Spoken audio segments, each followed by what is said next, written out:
जो सदस्य इसके पक्ष में हाँ कहें, जो सदस्य विरोध में ना कहें।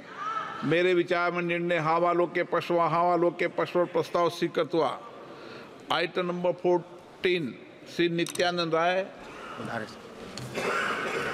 महोदय, मैं माननीय गृह मंत्री श्री अमित शाह जी की ओर से प्रस्ताव करता हूं कि आपदा प्रबंधन अधिनियम 2005 का संशोधन करने वाले विधेयक को पुनः स्थापित करने की अनुमति दी जाए।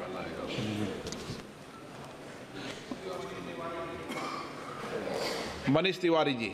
Very much, Mr. Speaker, sir. Mr. Speaker, sir, I was compelled to invoke Rule 72(2) of the Rules of Procedure for the Conduct of Business in the Lok Sabha because there is no rule which pertains to seeking a clarification with regard to the constitutionality of a proposed legislation. Mr. Speaker, sir, if you would take the Constitution of India, Article 246, Schedule 7, List 1, 2, and 3 into consideration, you would find that in List 1, there are 97 entries. In List 2, there are 47 entries. None of these entries pertain to the subject of disaster management. There are 2 entries in the state list, Entry 1 and Entry 6, which pertain to public order and which pertain to public health, which can be invoked by state governments in order to enact state disaster management legislations. It's quite possible that the government may have drawn power from Entry 23 and 29 of the concurrent list when they proposed this amendment legislation, or when even the original legislation was passed by this House in the December of 2005. My submission, Madam Chairperson, is that the government needs to amend the concurrent list and have a proper entry which covers the subject of disaster management in toto.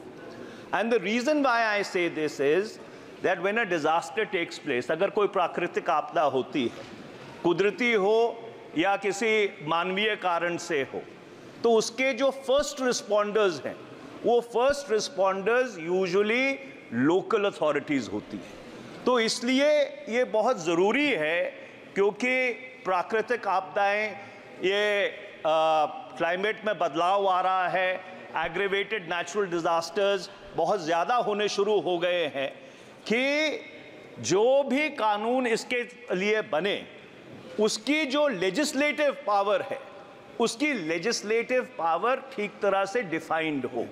क्योंकि जब derived legislative power होती है, आप किसी ऐसी entry से legislative power लेने की कोशिश करते हैं, that legislation may not stand the test of constitutionality. That is my first point. Madam, I have 2 more points to make which are very important.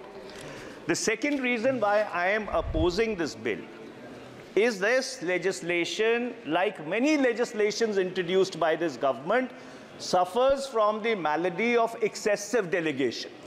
That is, the rule-making power which has been given to the central government encroaches upon the domain of the state government squarely. And I have one last point, Madam Chairperson. This is an important constitutional point, because this House is a creature of the Constitution.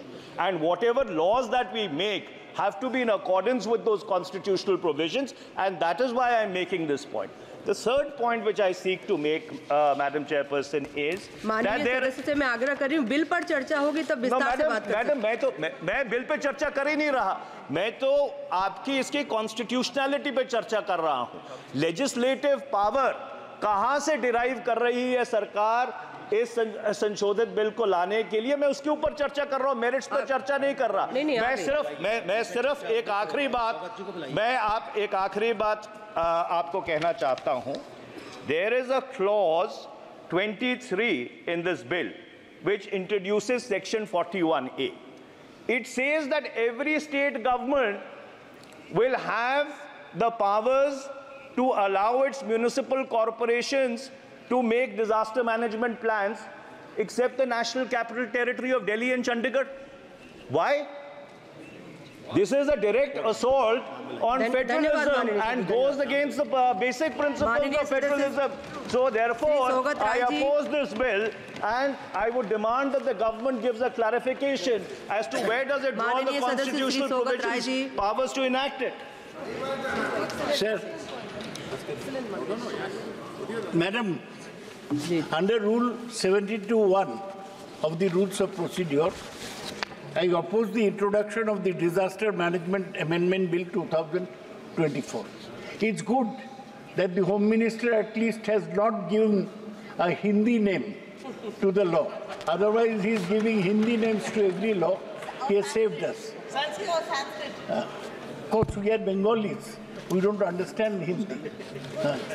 So, Dada. Sir, ma'am, my point is that this bill has become very relevant in the context of the tragedy at Wayanad in Kerala.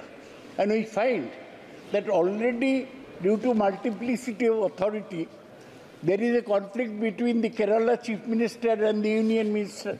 Kerala Chief Minister said that he did not receive due warning. The Union government is saying that धन्यवाद दादा, धन्यवाद. gave the warning. My objection, it has been stated in my statement, is that this creates again more authorities. It's creating a urban disaster management authority. It's also creating a state disaster response force by the state government. Whole problem is multiplicity of authority will give rise to confusion and bureaucratic muddles. At the time of natural disaster, माननीय सदस्यों से मैं आग्रह कर रही हूँ इसी विषय पर बिल पर भी चर्चा होगी, उसकी विस्तार से बात कर सकते हैं. आप भी सवाल पूछिए, आज मुझे थोड़ा मौका दिए. दादा प्लीज अपनी बात कंप्लीट करिए. I oppose that so many new authorities are being created, and I do not want this bureaucratic muddle to hamper relief and rescue work at the time of धन्यवाद धन्यवाद माननीय मंत्री जी. मैडम साहब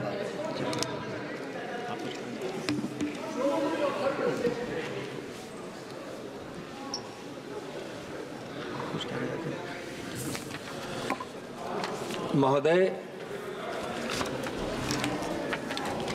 बहुत ही जवाब नहीं दे रहे हैं महोदय. आपको कुछ हो बोलना तो बोले, तो बिल के टाइम बोल लेना. ठीक. जी उससे बोलेंगे, लेकिन थोड़ा उन्होंने जैसा नियम की चर्चा किए हैं उस पर हम स्पष्ट रूप से उनको कहना चाहेंगे कि मूल आपदा प्रबंधन अधिनियम जो माननीय सदस्य मनीष तिवारी जी बता रहे थे, 2005 के समवर्ती सूची में 7वीं अनुसूची की सूची तीसरी की प्रविष्टि 23 के अंतर्गत अधिनियमित किया गया है, और यह 19 वर्षों से अधिक समय से यह संवैधानिकता की कसौटी पर खड़ा उतरा है महोदय. इसलिए कहीं भी ये मैं पढ़ रहा हूँ, मैंने उसी को आगे मैं प्रस्तावित आपदा प्रबंधन विधेयक 2024 संविधान के मूल स्रोत यानी 7वीं अनुसूची की 3 की प्रविष्टि 23 जिसकी चर्चा कर रहे थे के अंतर्गत आपदा प्रबंधन अधिनियम 2005 अधिनियमित किया गया है में कोई परिवर्तन प्रस्तावित नहीं करता है महोदय. यह है.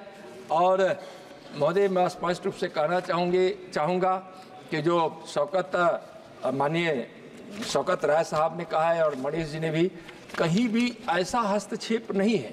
आपदा का प्रबंधन प्रथम दायित्व राज्य का बनता है, और जो इसमें विषय लाए गए हैं उस बना रहे कि आपदा का प्रबंधन ठीक से हो, और आपदा का प्रबंधन ठीक से हो. और बनाने का कारण भी है कि महोदय 2011 में एक टास्क फोर्स बनाई गई थी. बनाई क्यों गई थी कि इस जो आपदा प्रबंधन में जो चिंताएं आ रही थी और जो उसकी सीमाएं थी उसको ध्यान में रखते हुए 11 में बनी टास्क फोर्स ने 2013 में अपनी रिपोर्ट सबमिट की. रिपोर्ट सबमिट करने के बाद सरकार ने सभी राज्यों को यूटी समेत तथा विभिन्न केंद्र सरकार के मंत्रालयों को एवं आपदा प्रबंधन से जुड़े सभी विशेषज्ञों को परामर्श के लिए भेजा गया और सबके जब परामर्श आए हैं, विचार आए हैं और उनकी चिंताओं को दूर करने के लिए आपदा प्रबंधन संशोधन विधेयक 2024 को सदन में पेश करने का निर्णय लिया गया है महोदय। और जो बातें और होगी वह चर्चा और पारण के दौरान विशेष रूप से एक एक प्रश्नों का उत्तर दिया जाएगा। क्यों लाया गया, क्यों जरूरी है, उनका कोई शंका होगा उसका भी समाधान होगा, अगर कुछ उचित उनका सुझाव होगा उस पर भी विचार किया जाएगा। प्रश्न है कि विधेयक को आपके संज्ञान के लिए, हाउस के संज्ञान के लिए, एंट्री 23 जिसका जिक्र करते हैं कि जिसके तहत ये संशोधित विधेयक लाया गया है, वो क्या कहता है? Social security and social insurance, employment and unemployment. इसमें डिजास्टर मैनेजमेंट कहां लिखा है? इसमें डिजास्टर मैनेजमेंट कहां लिखा है? आपकी लेजिस्लेटिव कॉम्पिटेंस कहां है ये बिल लाने के लिए? भाई सोशल सिक्योरिटी और सोशल इंश्योरेंस, रोजगार और बेरोजगार, इसमें डिजास्टर मैनेजमेंट कहां से आ गया? सोशल सिक्योरिटी तो disaster management, sir social security disaster management नहीं है, सोशल सिक्योरिटी डिजास्टर मैनेजमेंट। माननीय मनीष जी, इस संशोधक विधेयक को ठीक से पढ़ें, तब उसका भाव और आगे आने वाला असर और इसमें कैसे आप, इसलिए सर अगर आपदा के कारण बहुत सारी जो क्षतियां होती है किसको होती है? मानव को होता है, समाज को होता है, तो इसलिए यह हर एक दूसरे से जुड़ा प्रश्न हुआ ये है कि विधेयक को पुनर्स्थापित करने की अनुमति प्रदान की जाए। जो सदस्य इसके पक्ष में हाँ कहें, जो सदस्य विरोध में ना कहें। मेरे विचार में निर्णय हाँ वालों के पक्ष में, हाँ वालों के पक्ष में अनुमति प्रदान की जाती है।